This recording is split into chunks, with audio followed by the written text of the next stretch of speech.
This video is brought to you by Squarespace. Hi there. My living space is boring. Do I look like someone who likes to have a boring living space? I've talked about it a bit recently on the channel.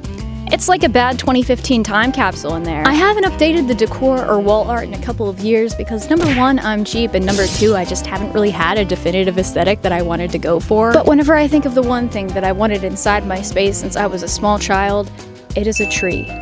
Just inside my house, which I am planning on doing, but let's start a little bit smaller, shall we? So, I was scrolling Pinterest, which will surely be the final words I utter before departing this earth. And folks, I love a weird lamp. What a delightfully absurd item to have in your home. What a brilliantly subtle way to communicate to any potential guests, you might not be safe here. More specifically, I love a good mushroom forest fairy core lamp. It's giving Alice in Wonderland. It's giving violent German folk tales where the protagonist doesn't have things end well for them. I already broke this mirror and made it look absolutely ridiculous.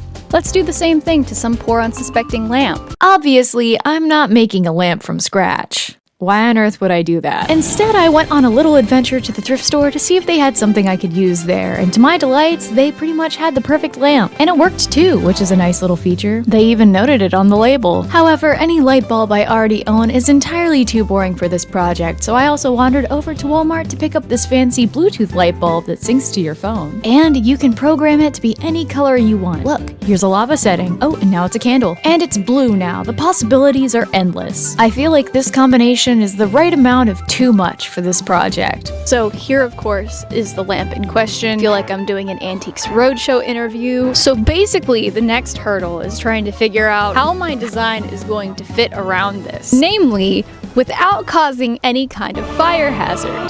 So some of you have seen this design before. The idea is to make the neck of the lamp the base for the main glowing mushroom, have two other glowing mushrooms off to the side of that, and then add rocks, stumps, moss, shelf fungi, and dirt around the base of the entire lamp. Should be a pretty straightforward design in theory. Let's hope it's actually that way in practice. Some of you on my last YouTube premiere are the reason that I'm doing this in the first place. Be careful what you wish for. Anyways, that's generally what I'm thinking for my weird mushroom lamp. Now I just gotta figure out how to make it. But let's press pause here for just a minute. What if you aren't the one scrolling around on Pinterest desperately looking for inspiration? What if you are Pinterest? You are the one creating all the beautiful things. And unlike the Wild West zero credit reposting without permission structure of Pinterest, you want somewhere to display your images that would leave zero doubt as to who the artistic genius behind the screen is. Well then, silly, you need this video's sponsor, Squarespace. Creating gorgeous websites and portfolios is kind of Squarespace's thing. Just like your thing is probably creating bespoke sculptural lamps that feature a lot of human teeth. Gross.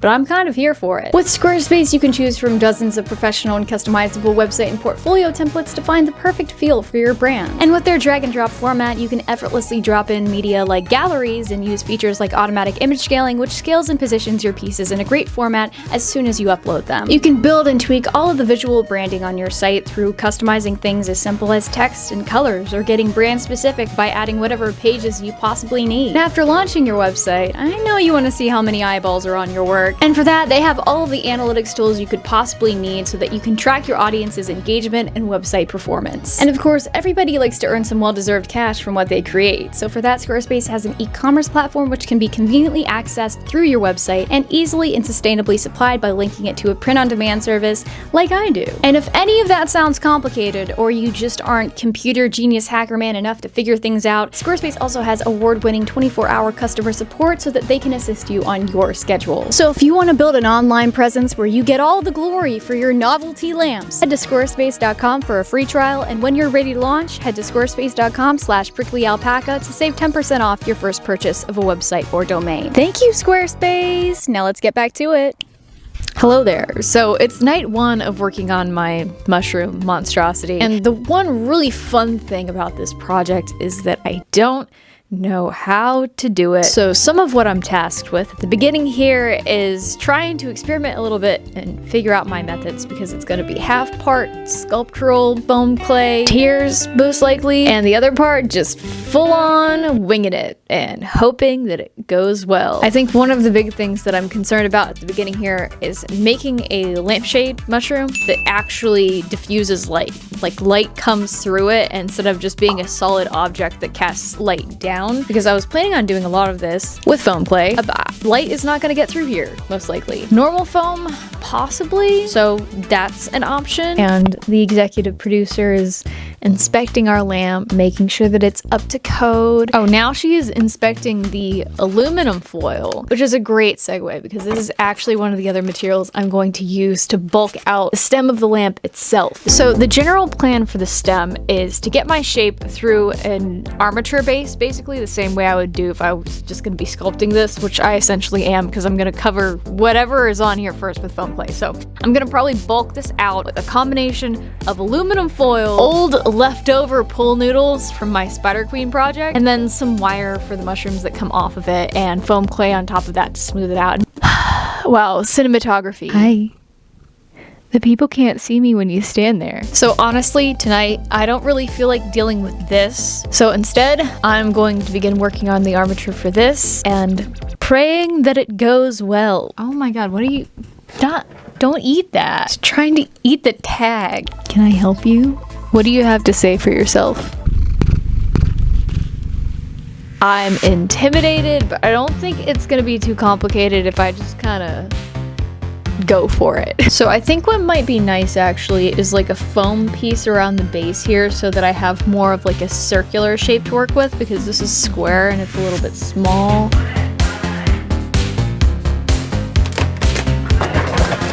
Yeah! Okay, I think this is gonna work really well. From here, I guess we cut a hole in this.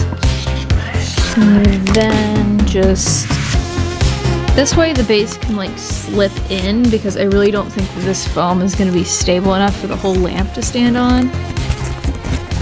There we go. Little notch for the cord. I can Dremel this so that the cord sort of has a place to go. Perfect. And honestly, I feel like the easiest way to start building out the base is just... Check that out. We're already getting somewhere.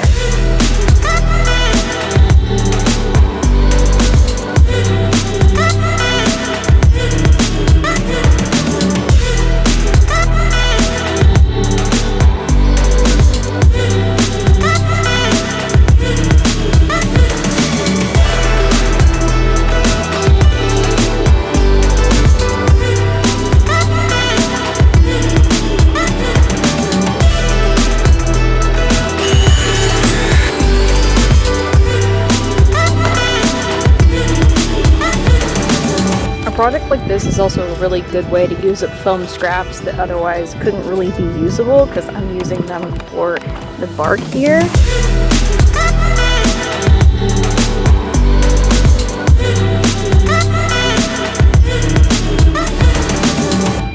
After that bit of sculpting on day 2, this project came to a screeching halt because of 2 main issues I probably should have figured out before starting. First of all, I wanted lights in the secondary mushrooms. I knew I wanted lights, and I didn't figure out how to do that before sculpting, rather a large L on my part. And secondly, I didn't really have a good method of making the lampshade so that they'll diffuse light while still looking like mushrooms. I purchased some foam dome patterns from Evil Ted, but they still weren't quite the right shape for the mushrooms. So long story short, at this point I had to go back to the drawing board for about a month. You can tell it's been that long because of how much my roots have grown out. Don't look at those. I think last time you saw me, I was talking about how I wanted to get lights for 2 of the smaller mushrooms. I went to Lowe's, I went to Walmart, I went to all of the local stores. None of them had what I needed, so I eventually just went to Amazon, which is probably what I should have done in the first place. And your girl found herself a couple of these. Literally just individual like candelier light bulbs that you would find in a Christmas decoration or something like that. Now, I wasn't able to find these in like an RGB color changing variety. To be completely honest with you, I don't think they exist. One color is boring. So instead of going with the boring thing, I cosmic brained this whole situation, and since I can't have a color changing bulb, I figured I can just change the entire bulb out. I've purchased a variety of like every single bulb color that you could possibly want, and whenever I want to have a different color, I'm literally just going to change out the bulb itself. This was also really cheap, so love that. So with that, I think we're mostly back on track with this project. I still have to kind of figure out how I'm going to do the shades for the mushroom lamps. I have some ideas. Let's go figure this out. Okay, so I have made a couple of mock-ups based on Evil Ted's patterns. This one is just the 5-inch foam dome. I haven't done anything to it, but this is the 10-inch foam dome, and I have altered the pattern a little bit to be more like a bell-shaped mushroom. This is going to be the main lampshade that goes at the top of the lamp, so I wanted it to be a little bit more unique. I also have a smaller pointy option if I so desire, but I think I generally like the look of this just a little bit better. So now all there is to it is getting the foam cut out and gluing these guys together. Let's do it.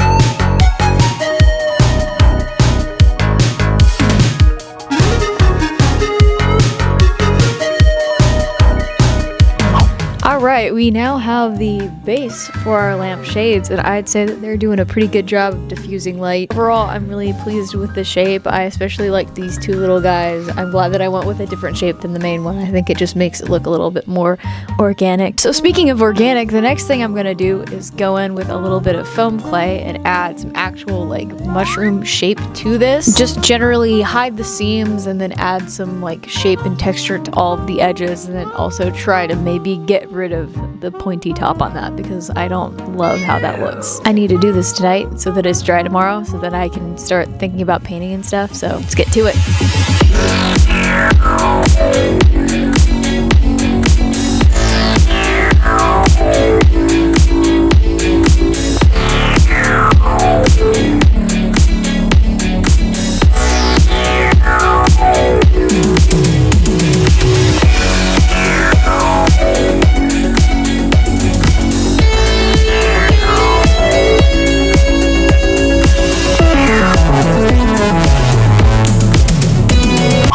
So next, I am tasked with figuring out how to put my little lights onto the existing mushroom lamp because I kind of did an uh-oh and sculpted these little mushroom stems before I decided on adding lights to them. So I thought about cutting this off. I don't necessarily want to do that. I think my solution is going to be to just put the bulb at the top and then weave the cord around and put foam clay over that. I'm hoping that works because I don't have a better solution. So let's do it.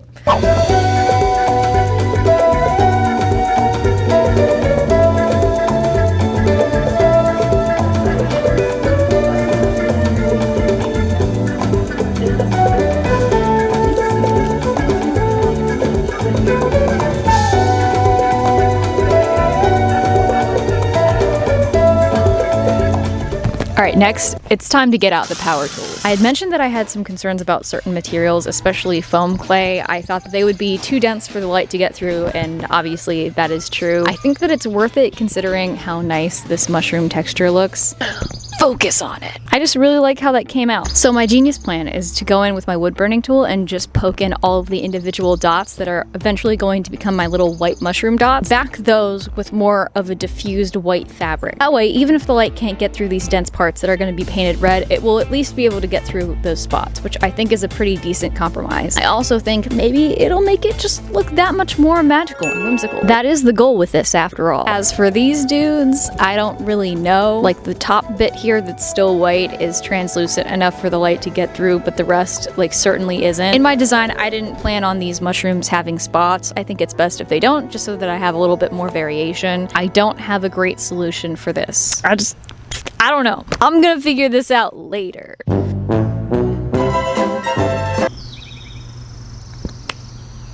I love wearing a respirator. Anyways, it is now time to make some rocks. This is taking entirely too long. I wanted the base of this to mostly be made up of the main stump sticking out of a rocky shelf with stumps and moss and other foresty things growing out of it. So to make my fake rocks, I just used a bunch of 10mm scrap EVA foam I had in my stash, especially those puzzle piece edges from the foam mats that nobody knows what to do with, and I just went in with both my Dremel and wood burning tool and just messed up the surface of everything. I added a lot of deep grooves and holes, carved away a lot of hard edges, and just in general did everything I could to make them look like the debris in the background of a Michael Bay film.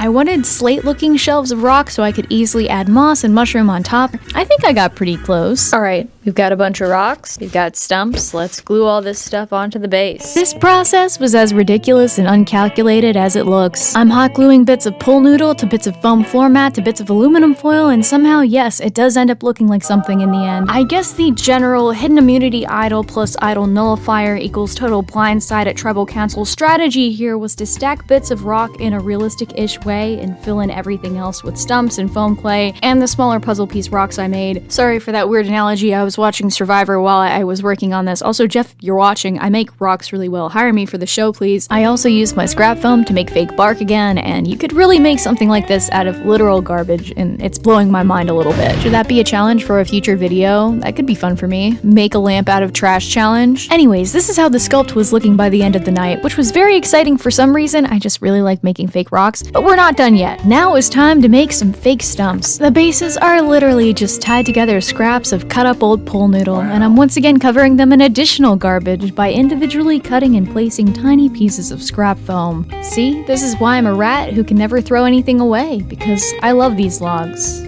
Just wait till the end, they're so satisfying. But the satisfaction doesn't end there. I'm a texture fiend, and this bark needed a little bit more dimension, so I also carved into these a little bit more with my wood burning tool, and did the same to detail the stumps and mushroom stems on the lamp base. And here's what they look like. Why do I just want a bunch of fake logs like this to use as home decor now? Just imagine, on the dining room table, stumps. You walk into the foyer, you expect a little bit of potpourri? Nope, just stumps. You use the restroom, go to wash your hand, no soap. There's only stumps. Anyways, now it's time for a little bit of Phthalo green, Van Dyke brown, white, Prussian blue, Van Dyke brown, brown and white, Van Dyke brown, Van Dyke brown, Van Dyke brown, Prussian blue, Van Dyke brown, titanium white painting.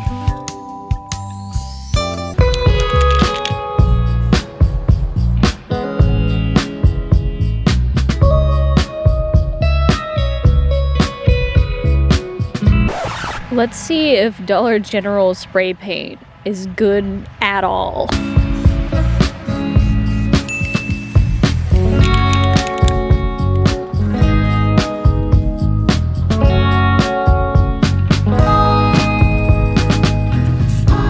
Oh yeah, I also made a bunch of little extra mushrooms for this project. I talked about how I do that last week and you can watch it there. I'm not doing it again. Okay.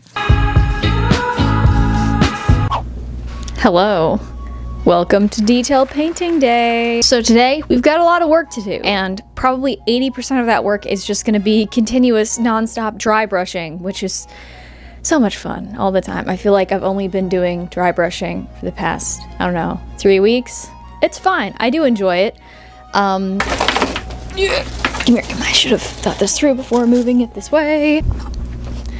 We have this whole thing base painted. I'm gonna be doing a lot of painting wood and rocks today, which that's where all the dry brushing comes in. I don't really even have fancy paint to show you this time. Hold on. We're using this stuff again for my mushroom caps. I've already basically painted the red one. All the other paint for the main base of the mushroom is just gonna be black, shades of gray, brown. Very interesting stuff. Van Dyke brown, brown, Van Dyke brown, Van Dyke brown, Van Dyke brown, Van Dyke brown, brown. Let's get into it.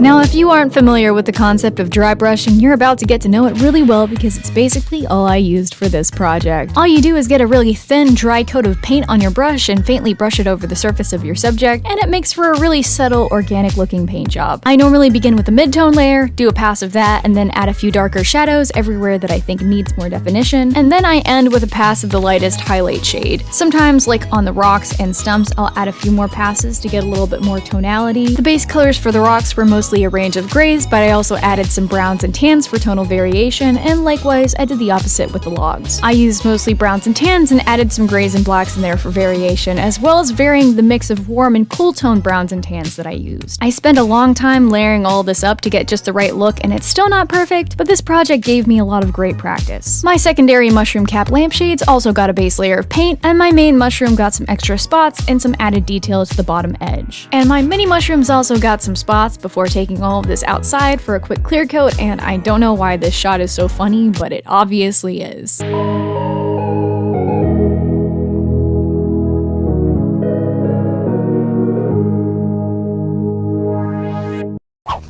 Hello there, and welcome back to my floor. We are now done with painting, and before I move forward and start gluing all kinds of crazy stuff to this, there's just a couple of details that I want to share with you. The executive producer is also now here with us to make sure that everything on set goes very smoothly. She is shedding a lot right now. Thank you for this. Do you want it back? Don't eat that. So first of all, clear coat. I used a satin finish for most of this, but then I had a leftover like gloss enamel clear coat from a previous project, so down by the rocks I put a thick layer of that to make it look like the rocks are wet. I think it just adds a little bit more dimension and realism to the entire project. I absolutely love the way that looks. Second of all, this bulb is like LED, so it's not going to generate too much heat. However, the bulbs that I have on these are, I think, incandescent, so they do get a little bit hot. So for these lampshades, I put these little guys on the inside so that the bulb itself is not coming into contact with any foam, only metal. So, speaking of light, if you can't tell, I am deviously petting my cat. You know I can't resist it. Your girl is also going to add some LEDs to this project. For those of you who have seen my whimsical mirror video, I'm going to use the exact same method. I have made a bunch of mushroom caps out of hot glue. This is the method that I got from Cottage and Coven. Yes. These are literally just made by putting a dollop of hot glue on a heat-resistant surface and then adding some like texture to the bottom. Super easy. So we are of course approaching the end of the project. Basically, I just have a bunch of stuff to glue on here. So let's add yet another light source to this lamp. Is this necessary? No, but it makes my brain very, very happy. I hope it does the same thing for your brain. Let's do it.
It's done! I gotta tell you guys, this is definitely one of the weirdest things that I've made in a while, which is actually really saying something. But it's also one of the things that I am like the most excited about.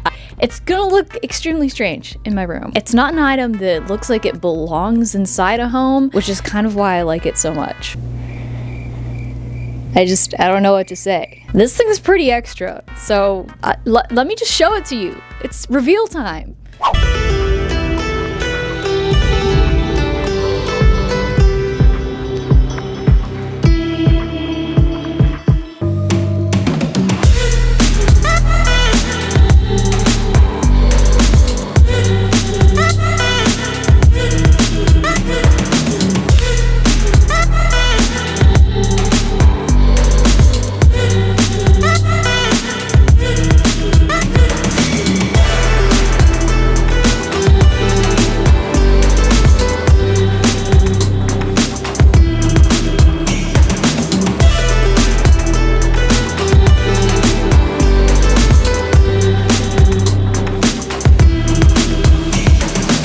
Thank you so much for joining me today on this very weird, enchanted journey. I obviously had a fantastic time. I hope you did too. And I've talked about it in the past. I want to make more stuff like this. Stuff that's weird, a little bit more prop-based, something that's not just a garment all the time because I can only wear so much stuff, obviously. I do have a space that needs to be rejuvenated and occupied by whimsical things. So your assignment is to let me know if there's anything else that you think I should make that's kind of in this vein, but also different. I can't just keep making things that are like mushroom themed. It's gonna get a little bit old. But you know, things that are fantasy based, whimsical, weird, things that don't belong inside of a home. My main motivation behind a lot of this is just stash busting. I have a lot of foam and just stuff that's built up over the years, materials that like I can't really use in an easy way, and I've kept all of them. I throw out very little from my projects, even if it's a scrap. So I'm basically trying to find creative ways to actually use them so that they don't end up in a landfill, because one of the main criticisms of cosplay in general is that it can be tremendously wasteful, and while that is true, I feel that it's very much worth it so that human beings get to express themselves creatively, but I still feel responsible for that waste. I still feel like people should feel responsible for that waste. So let's take that waste and do something with it that is also creatively fulfilling so that it doesn't end up somewhere just wasting away, releasing toxins into the environment and whatnot. You know, that was a little bit of a spiel, but I guess let me know other things that I can make, because I'm hoping down the road, even if I make something that I wouldn't necessarily want in my home, you know, maybe one of you guys do, and you know, I could sell some of the stuff I make, or who knows, even give them away. You can only make so many porcelain corsets before your basement is completely full of porcelain corsets. I'm trying to branch out, you know, be smarter about this whole thing. Anyways, thank you so much for watching and being with me here today. I encourage you to make your own weird lamp. Weirdly enough, I watched Rachel Maxey's like turning myself into an Art Deco lamp video this morning, and it made my little moth heart very happy. I think we should all just be making ourselves some personalized, whimsical lamps. Tag yourself. What weird lamp are you? Consider one of these in your home. Just think about it. But as always, the biggest thank you for this project, of course, goes to my patrons and especially my executive producers, because while I was using mostly like old leftover product for this video, I did have to buy some new stuff. You guys make it possible for me to go out and buy new materials, mainly spray paint and foam clay, whenever I need them. Thank you. Everybody say thank you to the producers. Danny Tanga, Rose Koffrick, Freedom and Gus Gus, Francesca Sliwa, Small Creeper, Meg Litch, Cat, Dodo, Ziel S, Shay Lee, Gray, The Cat's Bark, Alwyn Hayes, Thea Maia, Ruled by Pluto, Agent Sketchy, Wolven_Arts, Corvid Dome, Lovisa, Eloquent Silence, In the Galaxy, Enosign, Meeks Hunter, Megan Penland, India Gloom, Hypnos, Reflings, Katie, Michael Twycross, Sweet Winter Garden, Gravity Drop, Bobo McFo, Will Schmidt, and Bean the Bread. If you would like to become a patron and gain access to exclusive behind-the-scenes content on my videos, the link will be in the description. Land.